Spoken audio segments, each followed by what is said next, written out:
Hello guys, welcome to my মিষ্টি blog. আজকে আমি চলে এলাম আলিপুর চিড়িয়াখানায়। তো দেখে নাও আমার লুকটা। তারপরে গেলাম জিরাফ দেখতে, তারপরে শিম্পাঞ্জি, তারপরে চলে গেলাম ভাল্লুক দেখতে। জানি না ভাল্লুকটা কি খোঁজাখুঁজি করছিল, তো ওকে ইগনোর করে এগিয়ে গেলাম। তো তারপরে গেলাম হচ্ছে হরিণ দেখতে। জানি না হরিণটা কি চিবাচ্ছিল, মনে হয় লতা পাতা হবে কোনো শুকনো। তারপরে দেখি কুমিরটা ঘুমিয়ে আছে, তো ওকে ডিস্টার্ব না করে এগিয়ে গেলাম। তারপরে দেখছি চিতাবাঘটা একদম সামনে থেকে ঘোরাঘুরি করছে।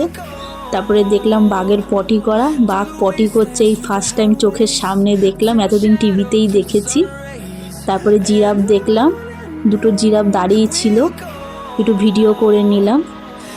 তারপরে দেখছি খুব ভিড়, গিয়ে দেখি রয়্যাল বেঙ্গল টাইগার বেরিয়ে। তারপরে দেখে নিলাম একটি ফিমেল লায়ন। তারপরে সাদা বাঘ দেখে আজকের এই মিনি ব্লগ শেষ করি।